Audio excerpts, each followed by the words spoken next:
And good morning, fellas. Here we are on a very cold February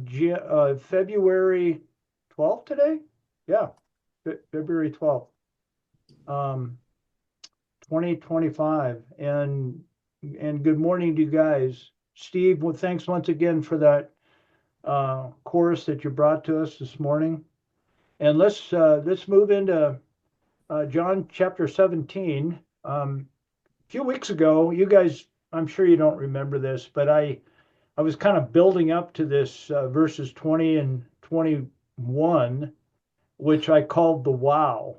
And the whole idea of the wow is Jesus stating, I in you, you in me, and they in us.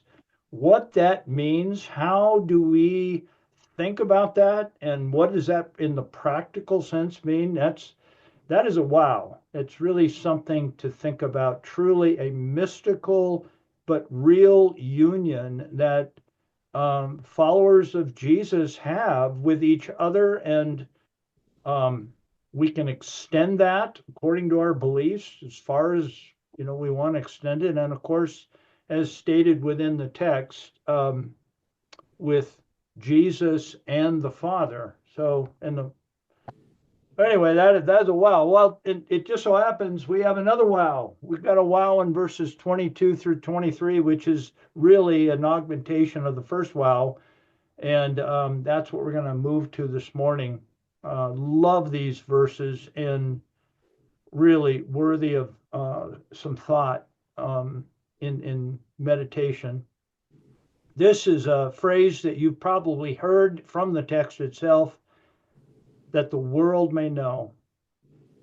I love that, because this is the heart of God, as exemplified through the carnation, that the world may know, those outside of the faith community, that the world may know.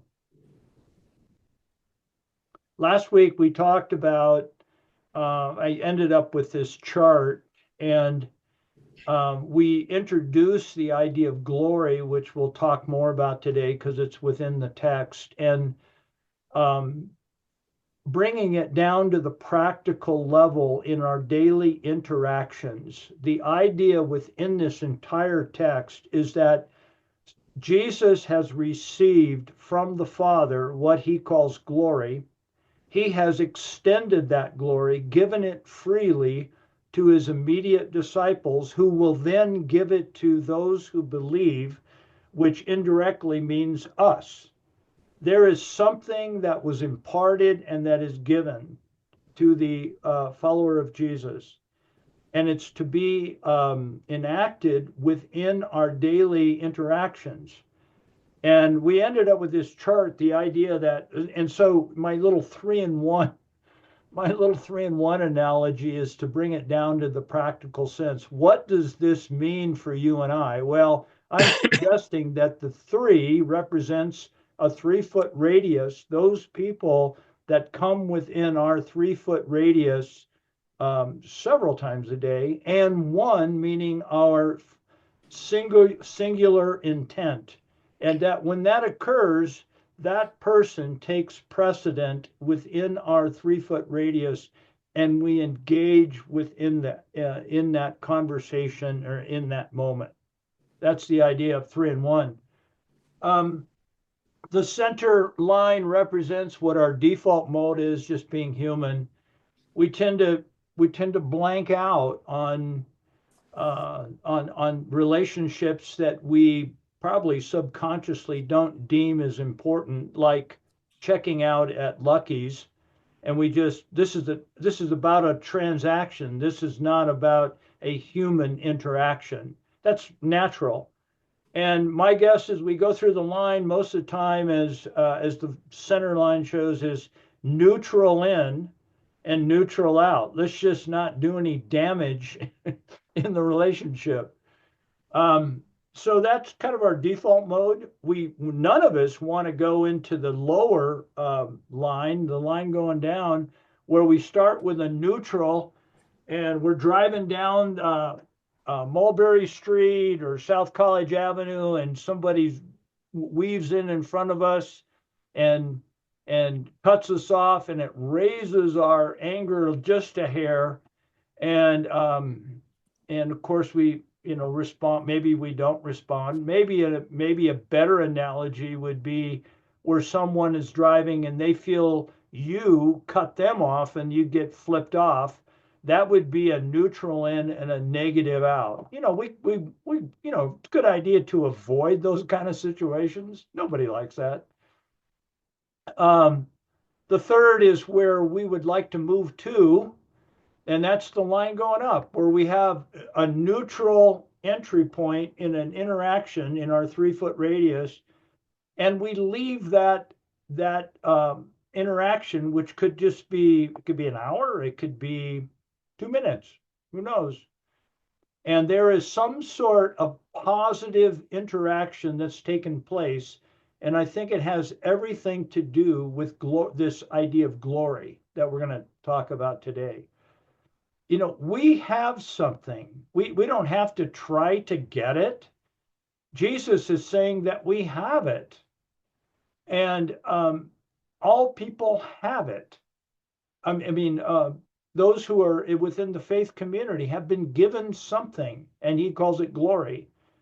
And the old song, the kid song, this little light of mine, gal. We kind of maybe smile at it as the little kids are singing it, but gee, maybe we ought to maybe we ought to think about it. So anyway, we talked about we left last week with this diagram, and then we discussed our experience in relation to that. The text today in 17:22 through 23 says, the glory, there's that word, Jesus is still in prayer to the Father. It's just coming to an end here.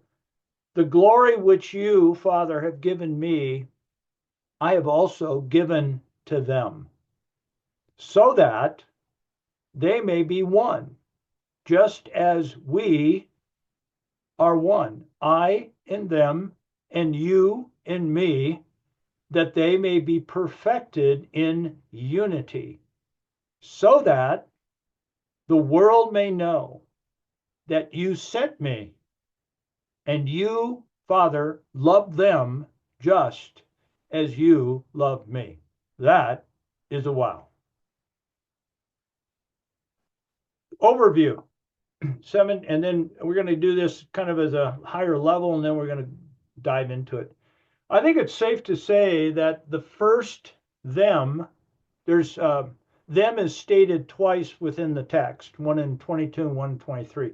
The first them is stated here by Jesus. It includes those who will believe through their word. Verse 17:20. I'm pretty confident that, how you get caught, you get lost sometimes in who he's talking about.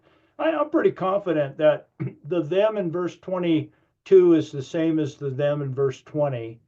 And this would mean us. It's those people who have believed and who are followers of Jesus. I'm calling it within the faith community. So we could call it the church.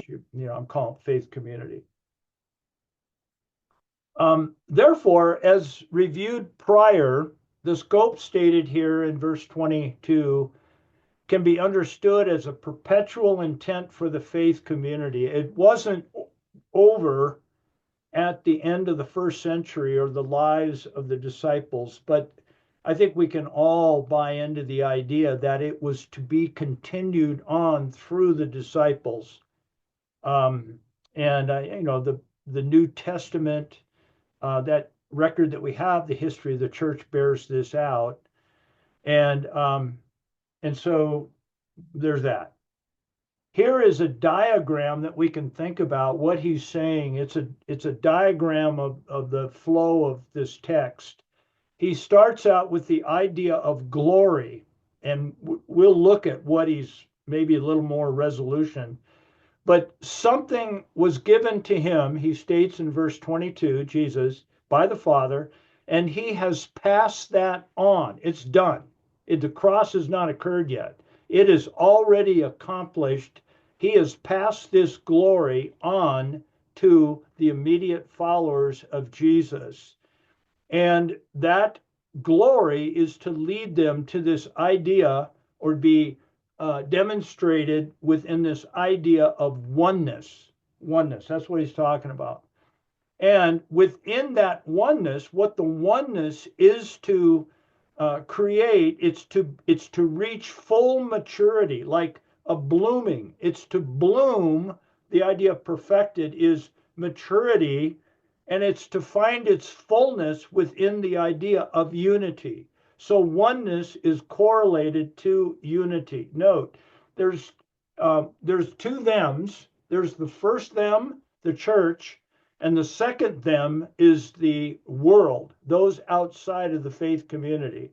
And there are also two so that's reasons. There's reasons for all of this to be true. And the first so that is in regard to how the church or how the faith community is to be perceived by the outside world, and then so that the outside world comes to a place to join with the faith community. So there's two thems and two so that reasons, purpose. And the first is to facilitate the second. What is true of the first within the faith community is to have impact and to affect the decision-making process of the second, which is this world, those outside of the faith community. So that goal, so that that's the second, so that the world may know. And within the text, there are two things the world is to know. Number one, that the Father sent Jesus. That's the second time this is mentioned. It's also mentioned, I believe, in verse 21. Not sure, but it's right here within this immediate text. Second time, that the Father sent Jesus. And second, the love the Father has towards the world. In other words, that's the second them. The world, those outside of the faith community, is equal to the Father's love towards the Son. That is monumental. Glory. Let's start to take it apart. Glory. Let's talk about glory. The glory which you have given me, I've also given them, so that, first, so that they may be one just as we are one. The glory is what allows the church, the believing community, to interact with itself internally in oneness. When I think of the word glory as used within the Bible, I think of the word weight. As used in the Old Testament, the Hebrew word kavod means to be heavy, to have discernible mass.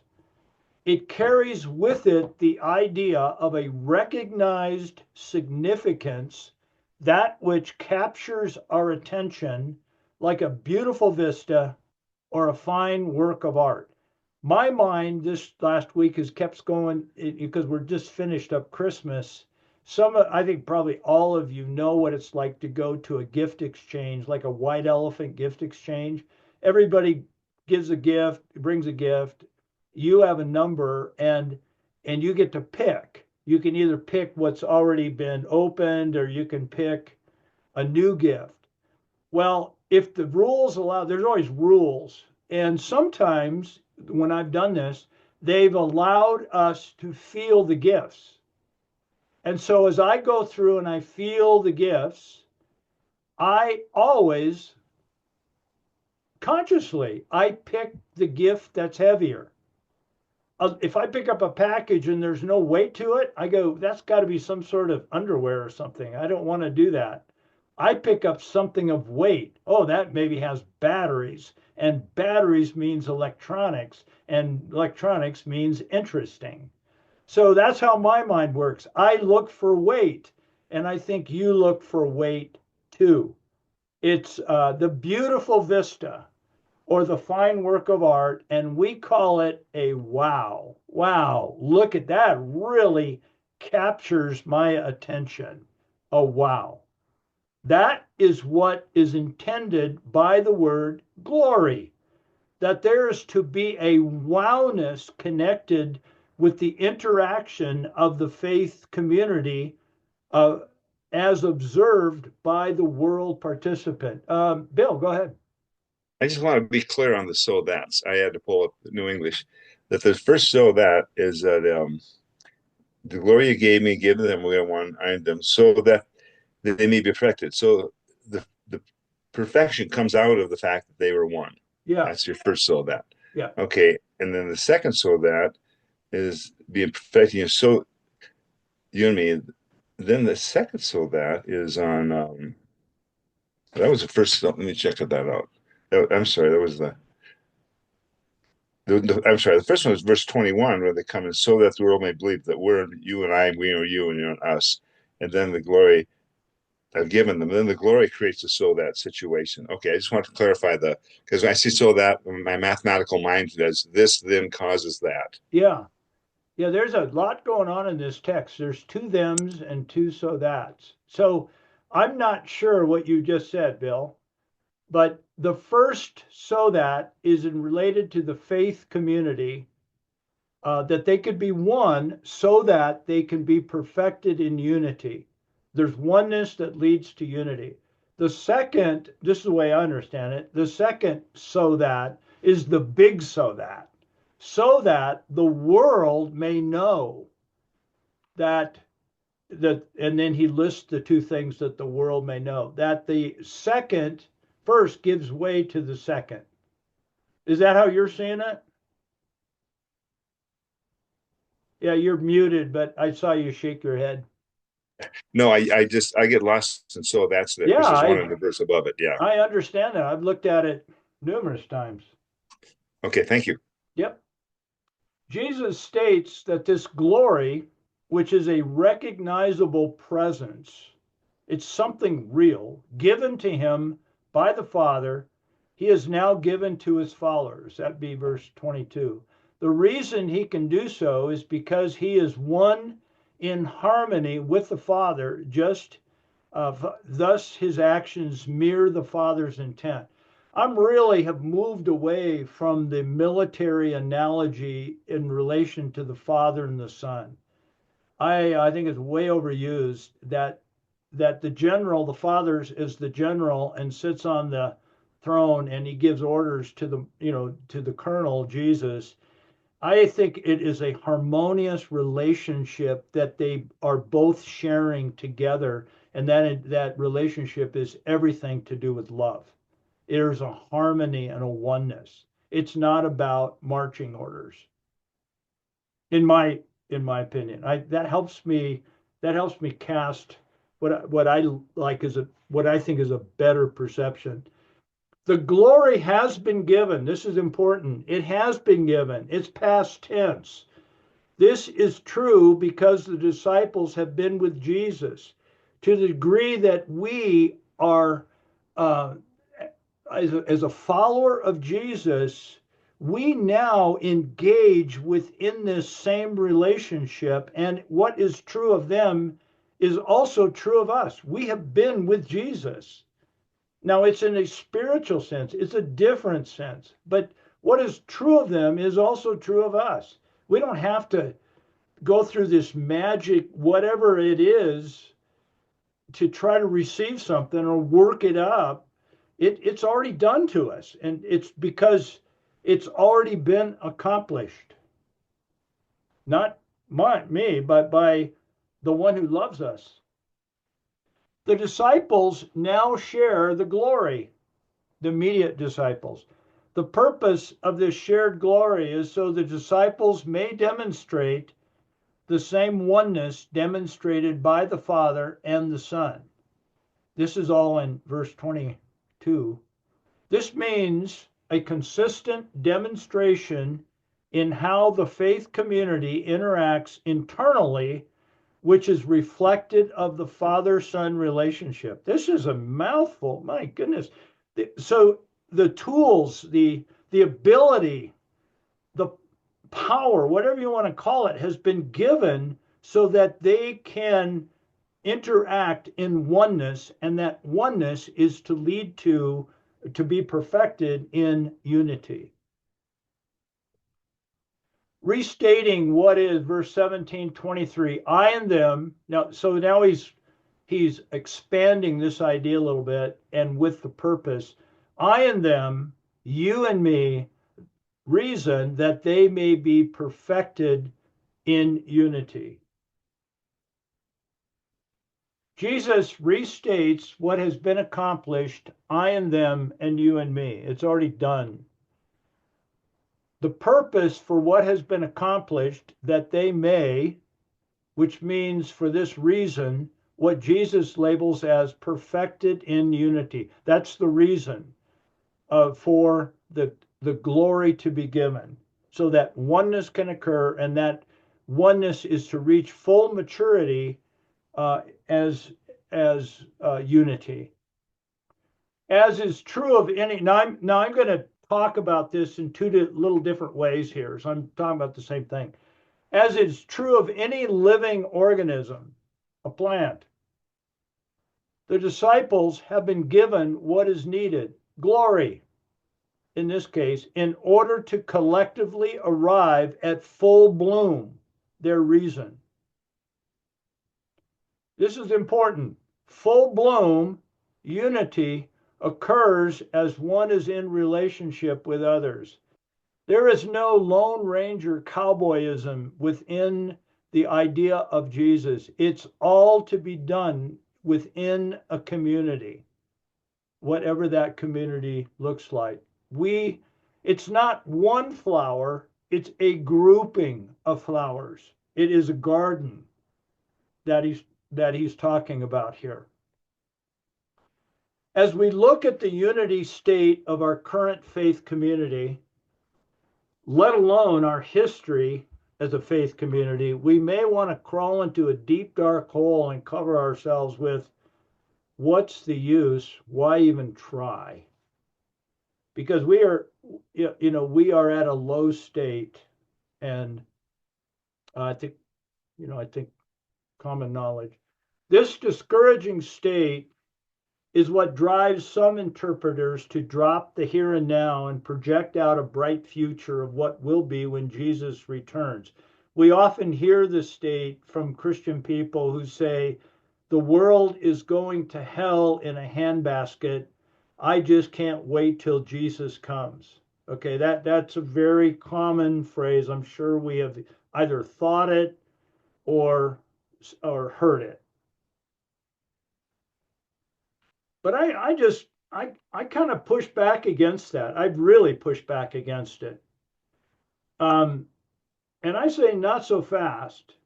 Before we project future and drop the here and now, kind of go into foxhole mode, let's think about this. Um, Jesus provided, okay, just look at the person of Jesus. He provided restoration, whatever that restoration is. The will of God, restoration, bringing things back to how they were meant to be, restoration. One person, and he does it one person at a time. That's his demonstration within the text. Being a follower of Jesus is also designed to be lived out person to person. We are called now as carriers of this, participants within and carriers, person to person, the 3-foot radius. This means as I receive God's love moment by moment, I can then extend God's love within my 3-foot radius. So, I mean, this goes back to going to the Lucky's checkout and say, there's more to this than the transaction. Lord, give me eyes to see what's going on. That would be one way to look at it. Okay, we're going to illustrate this. I and them, you and me, that they may be perfected in unity. There are the three words, I, them, and you. I in them. I in them. That means relationship. I in them, and you in me. wow, we are coming together here, you and me, I, them, and you are all together, and we are to be perfected that they may be perfected in unity, reflection of the existing relationship of the Father and the Son, and that community that they are a part of. So unity has occurred through the relationship of the Father Son so that unity can occur in and through us. I need not make it happen. I can only express what has happened. It's already happened. And I can participate within what is happening at that moment if I have the eyes to see. Idea. It's quite possible that there's more going on than what I perceive as going on. Wow, what an adventure. We can have those eyes. Again, the checkout at Lucky's. What's going on here, Lord? Wow. You could give me eyes to see. Boy, if we could just slow down and just think about that, that could, wow, really turn our perceptions around. The big purpose for this reason. Here's Bill. Here's the second. So that here's the big one here. The big reason, and I've got a couple slides here. Here's slide one. The purpose for the unity within the faith community is to demonstrate the love of God to those outside the faith community, which he calls the world. Through observation, the world is to know. And I define know, it says right here in the text that the world may know. I define that as awaken to what is true. Awaken to what is actually true is how I define that. That number one, here's the number one, that you sent me. That's again the second time mentioned. Through observation, the world, again, the world, this is the big so that the world is to first receive the awareness of what their creator is like through observing the person of Jesus, either live or within the record of the text, as demonstrated through the interaction or demonstrated through the interaction of the followers of Jesus within the here and now. It's all to be in the moment. And it has to do with community. Within the here and now, the world participant naturally, okay, and here I'm going to bring out some illustrations of what I'm talking about. Within the here and now, the world participant naturally rubs shoulders with a follower of Jesus living within the faith community. I'm repeating that phrase for a reason, and I'll get to that. The follower of Jesus living within the faith community. I'm trying to drive a point home. The intent for this interaction is for the world participant to recognize an inviting significance, glory, as reflected by the follower. Better, I think if I could rewrite this, the followers of Jesus within community. I think it's more about the followers of Jesus, the community and the interaction. We read that glory has been given to them, as in the text.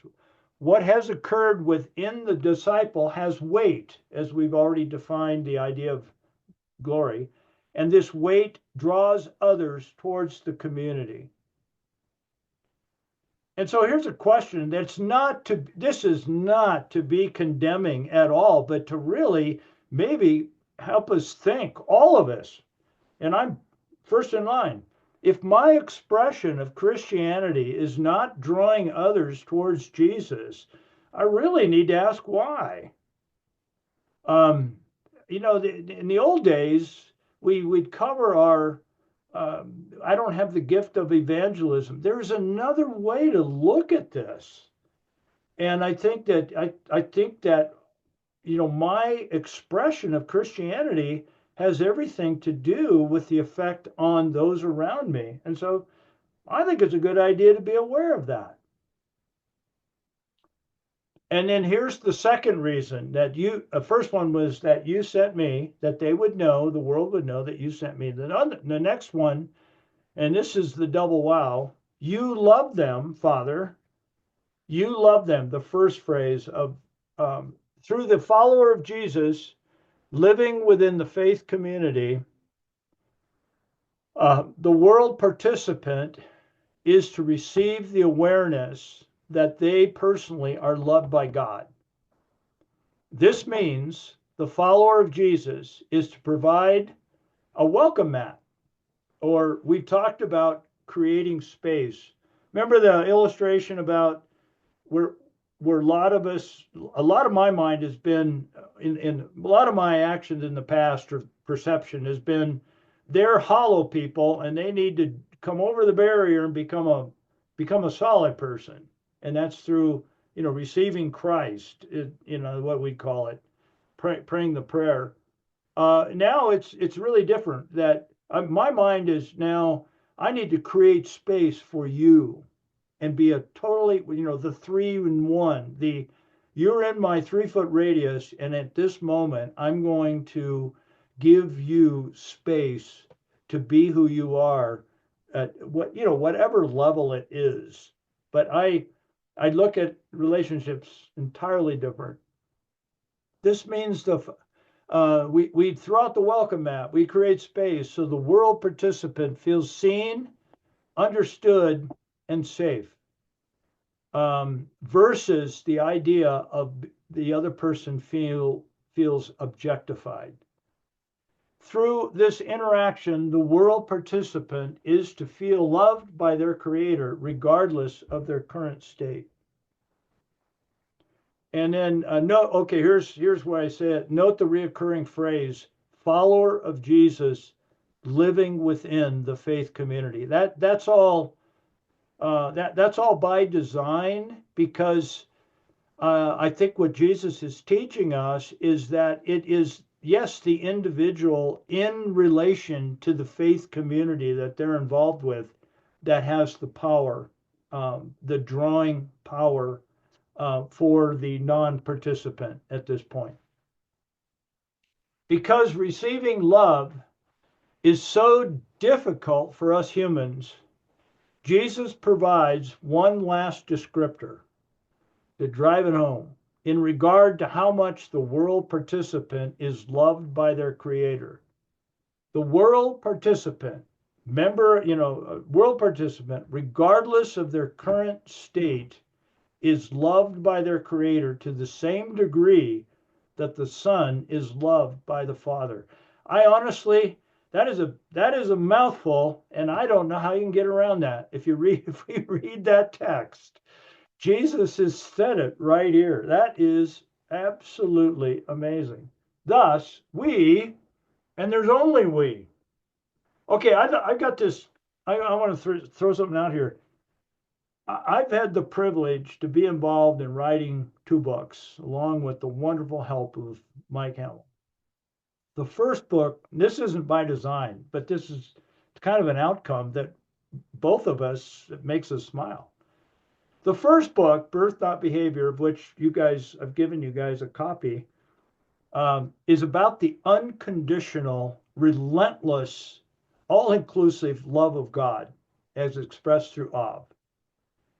And what we talk about in the book is the degree of which the son's journey, their degree, what they need to go through in order to embrace that love for them. And so we call it the prodigal son, but it's really the loving father. Okay, that talks about what Jesus is saying here, that the world will know that you, Father, love them just as you love me, the Son. Out of that, okay, here's the point, and we didn't know this in writing the second book, of which you guys have not familiar yet with, but the main idea of the second book is we. It out of receiving what God has done to us within our bones, we then have something to give to those people, and how we view other people is everything. It's not us and them, it is we, and thus birth, not behavior. Anyway, that's kind of an aside, and I'd like to give you guys, you know, I'd like to give you the second book as well. So anyway, illustrated this, and we're just about ready to wrap up, then we'll discuss. Unity within the faith community is the desired outcome of that which has been accomplished thus far through the incarnation. That's just a summary statement. And unity is everything. But this outcome has a bigger purpose. It is so the world, those outside the faith community, may know, may become aware. And here's our little illustration again. I in them, and you are in me, and we that grouping is perfected in unity. The oneness through glory given leads to unity. It's all one relationship. So that, here's the big so that, Bill, that final so that, and that person is outside of the faith community. We can't deny that. There are people who are in the faith community and those people who are without, and those within the faith community through our interactions with each other. The whole idea is so that those on the outside have a place to go. And they look on, that person on the outside looks on, and they see glory, they see substance, they see weight. However, I've got three descriptive words that mean the same thing. And as a result, as the community interacts, they feel seen, understood, and safe. They are brought in. They're brought into the community. The world may know that you sent me and you love them just as you love me. We just illustrated it. This is what people want. People want community. Yeah.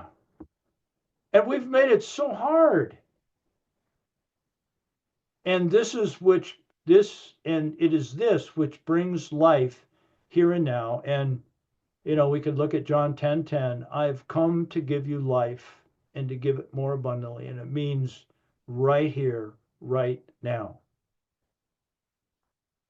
We're going to piggyback on that idea. Here's our table time. And here is the same idea. We're going to see that there's a unity that exists within the relationships. We're going to see that the one outsider is brought in through the actions of those within the community, as they include that other in.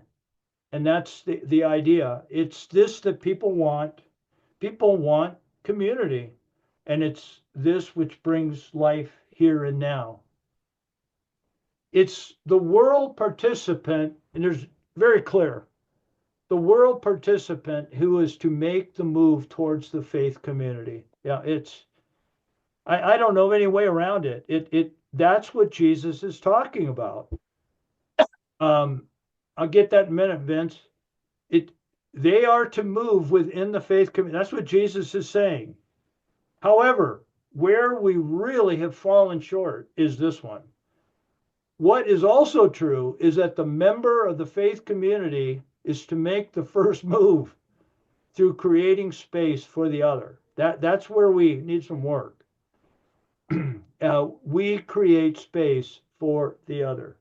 It's our responsibility.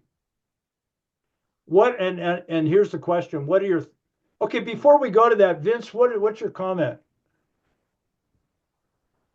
Well, I was thinking, I think I'm hearing you say that unity um, is more of an awareness than a manufactured Yeah, reality. yeah, Because all of us, I certainly have been familiar with a unity, a manufactured unity, yeah, where we all wear the same hat, Yeah. And everybody has a bonnet on and we all have beards, so you can tell we're part of a group. We're all together, and that's unity. But you and I, Mike, we shared that. I guess it's a poem. No Man is an Island. Yeah. It's an essay Yep. that John Donne uh, commented on. Is that as people were dying, the people in the town would hear the church bell ring and sound to signify that somebody's dying, and and they would often hear the bell and say, "Wonder who's dying? Who's that bell tolling for?" And his awareness was, it's tolling for you because you're part of everything. Mhm. You don't have to physically be the person that's dying. The fact that somebody is dying, Mhm. you're dying. And that's an awareness that, for me at least, is not easily gotten to. Mhm. I tend to be more singular in my thinking. I'm Vince ends where Vince's skin ends, is Vince and there's other people. Yeah. But I think what Jesus is sharing is that we're all together. And the unity that I, Jesus, Yeah. share with you, Father, I want them to be aware that they have the same unity that we have. Not easily done when you have such a tribal culture Mhm. and you have people you don't care for and all that. But I think it's true nonetheless. And that I think you're saying you're coming to awareness of that. I think is a great thing. I'm trying to come to awareness of it too, so that when I see other people, I don't see people as other people. They're part of me, Yeah. and believe it, not just say it because it's a Yeah. cool thing to say. Yeah. Yeah. Well, you've said some really great things there. Um, yeah, yes, No Man is an Island is a really great, um, illustration or point to make here. And that is absolutely true. I have spent a good chunk of my life seeing other people as these separate objects that I need to interact with in order to get what I need, in a nice Christian kind of way. But No Man is an Island, as you brought out, it's about we. And how do we be we? I think, wow, it'd be a wonderful discussion. Okay, what does oneness look like? That, or what should unity look like? You use the word manufacture. That's where our heads tend to go. We manufacture a set of rules, what we're in. We got this idea of unity in the church, the ecumenical idea of, okay, we'll sit down at a table and we'll give you this point if you give us this point. And that's just, I think it's totally backwards. It's what is our common oneness all about? The very fact that we exist, and that's a miracle. Excuse me, Mike, to jump in again, and John could probably attest to this too, because at the church I go to, the culture is the children come up to the dais, come up to the front of the church, Yeah, and we acknowledge them and bless them, and then they go off to their own teaching environment. right. Yeah. And I see these little guys running up with energy that I can only vaguely remember I had, and they're just jumping around and thrilled to be alive and spinning and doing pirouettes and stuff. Yeah. And I'm like, we're all the same. I mean, I'm not doing any of that, but Yeah. they are God's children. I'm God's child. He loves me, he loves them the same. Yeah. I mean, it's really Let's start shocking. there. It is. Thanks, Vince. Tatsi, I'll get Tatsi and Bill have a comment. Let me finish up the slide, then you guys just don't change your thoughts, but I want to share the slide and then other people can enter in too.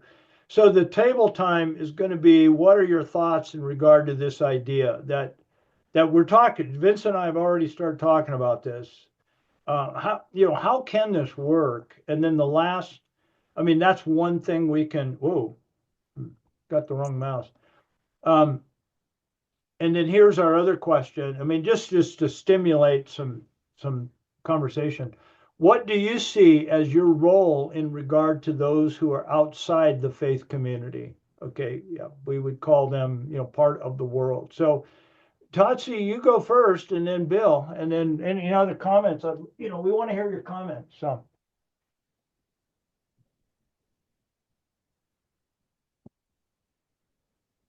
Get your microphone, Tatsi.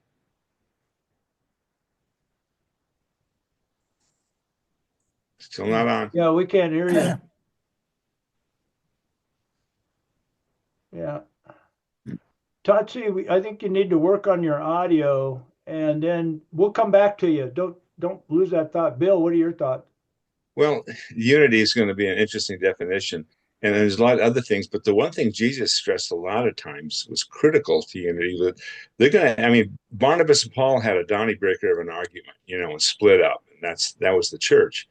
And so to make this work, you need this oil you had, and that oil was forgiveness. I mean, Yeah.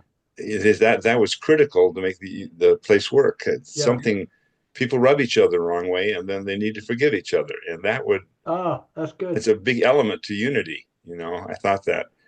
And Yeah, I the only love thing, that. Thank you for referencing my little funky little 3 in oil, but that's a great extrapolation of that idea. It removes the friction. And yeah, it's that's through it. forgiveness. Yeah. Yeah. Oh, I love it. Thank you. Tatsi, are you back on?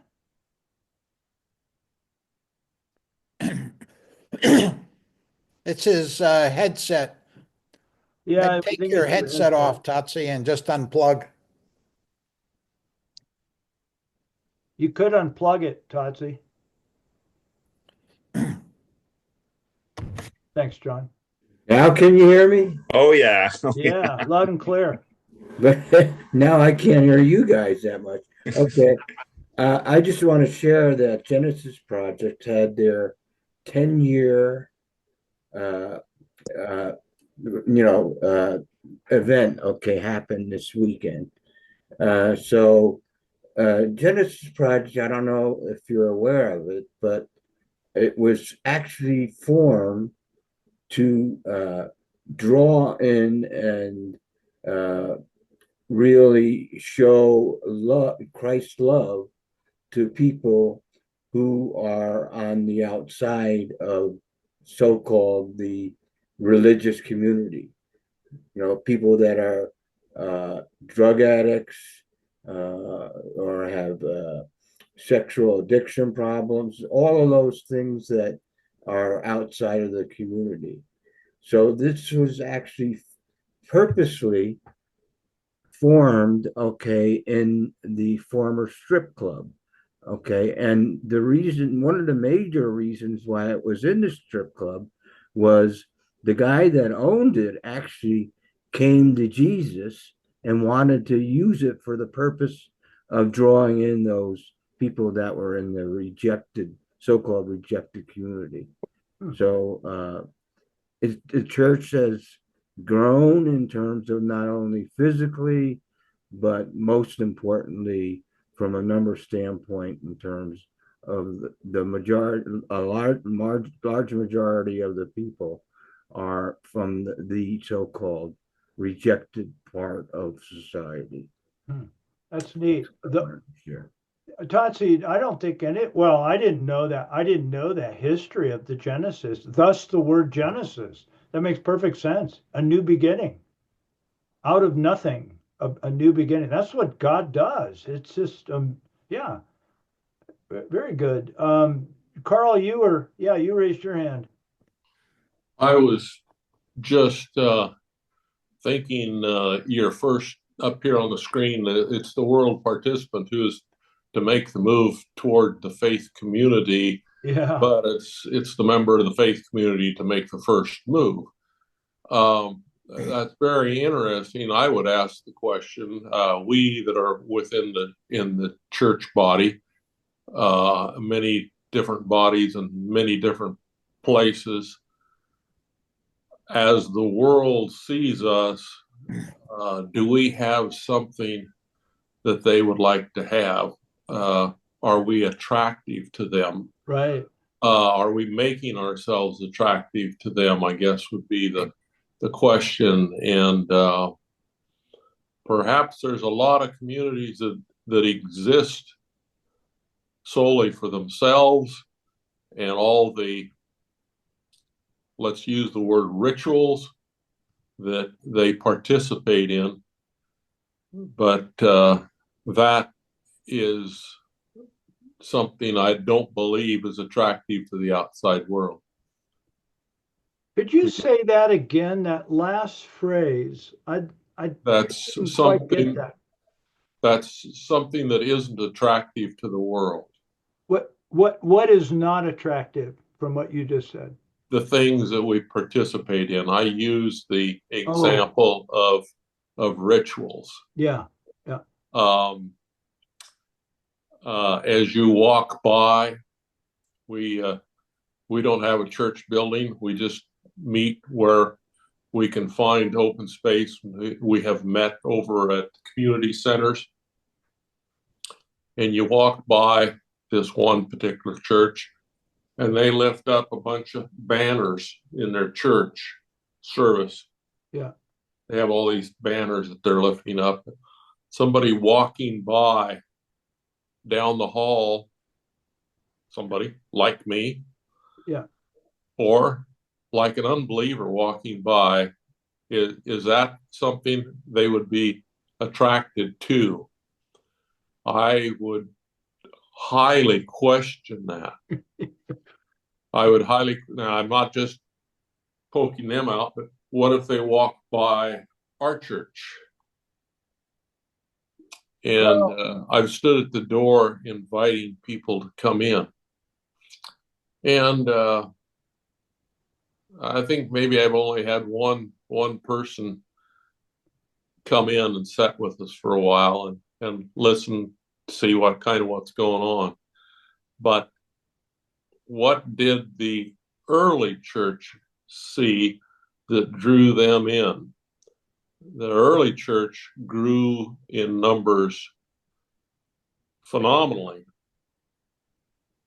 But our churches today, and we see it in the news broadcasts, that many young people are leaving the church never to come back. A shocking statistic, something I don't think any of us wants to hear, but it's going on. And are we attractive? Are we do you want to go out with a date with us? Right. It's like when you're in your early manhood and you see an attractive woman, and you're drawn towards her. Maybe not just because of looks, but of the things that, as you get to know her, it's the things that she is doing that makes you attracted to her. Yeah. The way she treats others, the way she treats little things, the way she treats animals. Right. Yeah. Anyway, just but I just want to say a comment on that. Carl, thank you so much. That is very insightful. And you, in my opinion, are absolutely correct. What you're making the analogy of the young man seeing the young woman, no one has to teach him anything. It's attractive. Yeah. And we ask people see, one thing is we look at faith community and it's natural. We create in our head, or it's natural to think that our expression through our local church is our faith community, and it is. But maybe this whole idea needs to be rethought. It is community, but if I were to go to a different church, just pick a random church, I would go in and not knowing any idea what it's like, what's going on here. And I've been around a while. That's what you're talking about. It's strange. And we create strange, you were talking about the banners. What the hell are these banners? I mean, that's what they say. Well, we think it's really cool. But sorry, I got a little excited there. But that's exactly right. What is it that is attractive? And I think it really good ideas to think about it. Thank you, Carl. I also coupled one other thing, and that's the gifts that each one we've each been given a gift, and we know that scripture about each one of us has been given a gift. Yeah. And have we unwrapped that gift? Are we picking up gosh, my package was a hammer and a saw, and I lay that down. I don't want to use that hammer. So I just rather be here in community with my brothers and sisters, and nothing gets done. Yeah, right. That's Yeah. a whole nother subject. Yeah. The core thing I would say that people need, they need to be seen, they need to be understood, and they need to feel safe. And that is it. That is something to think about. So, other guy, wait, what do you guys think? Dave Brown, hey, you got, or Steve or John, what do you guys think? Well, Mike, maybe jumping here beyond what your purposes are for this particular lesson in regard to sort of the faith community or the church, but I go back to your statement about the love of the Father for the world equals, or the love of the Father for the Son equals the love of the Father for the world. Yeah. And or vice versa. I'll preach it here. I think this is such a relevant, hard-hitting message for us to have this penetrate our hearts in the present, I'll just say, political environment here in our country and maybe in the world. Yeah.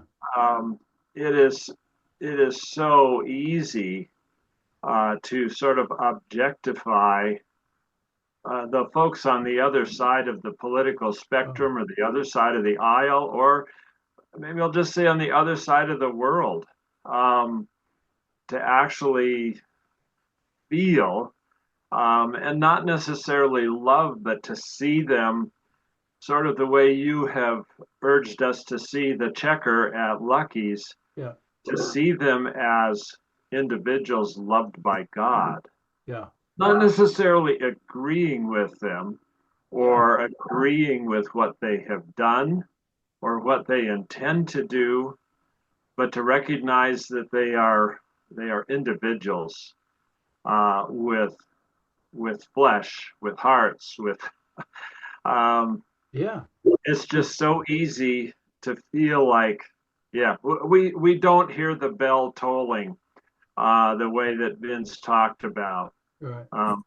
when we see the heartache that comes from natural disasters or what's going on in the Mideast and crowds of people with, I think of the Gaza Strip or whatever. What we do with that, I'm not sure, except that maybe when our perspective changes, we become maybe a little more attractive to the world. Thank you, Steve. Random thoughts. And a couple of weeks ago, I'll just be short, and then John's got a comment. But that whole idea, for what it's worth, the 3-in-1, that whole 3-foot radius thing has meant a lot to me. Okay, this person is now in my 3-foot radius. I need to have a singular intent.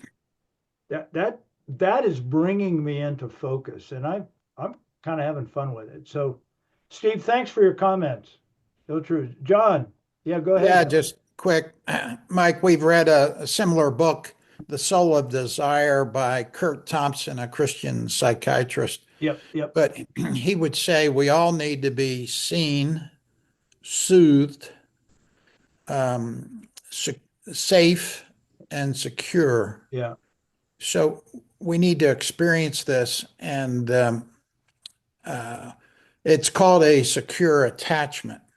And so the beginning of all this is I'm wondering if we feel that with our relationship with God. I wonder if we feel safe and secure and seen and soothed with our God, or is it just a belief system? Right. And Vince had said, this manufactured unity thing, we tend to think unity is the same belief system, the same beliefs, Right. right? As opposed, is there something else going on here that is bigger? And we quickly go, Jesus says, they'll know you're Christians by your love for each other. This is the inside group, right? The disciples. Yeah. And then, this idea of loving the people around us, this 3-foot radius, right? But the question is, where do we get this love? Is it something we have to manufacture or pretend or where does it come from? And I think at the beginning of all this is this unity with God, as Jesus was with God. He's saying, I've called you into this same awareness that our vertical relationship with God can be secure, but it's something that needs a little attention and it's receiving as opposed to, what should I say, manufacturing something. That's exactly that's how I'm seeing it, is the very fact that I exist and you exist is the very fact that we are loved by God. That act of creation was an act of love.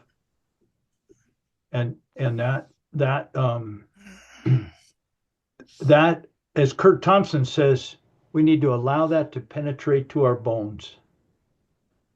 Out of that some good things can happen. Thank you, John. Dave, do you have any comments? Well, only this, and it isn't to, please understand, it isn't to toot the horn. As you guys know, I'm a hugger. Uh, We love that that. that's one of the things God has given me, and I am very grateful for it. Sometimes it's a little scary. Carl mentioned too about how where we fellowship, what we look like. Um, our gathering of New Manna, we're currently, for varying reasons and circumstances, we meet on Saturday evenings at Spoons out on Leak Lane. They have a little meeting room, Oh and yeah.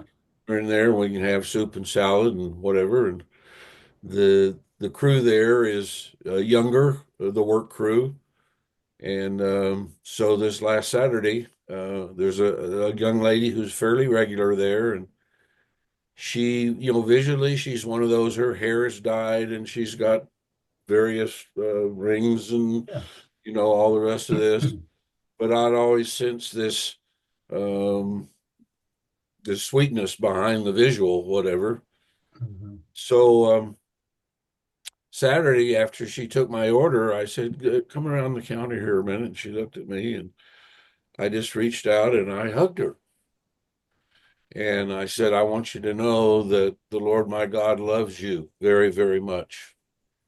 And she melted. I mean, she just came apart.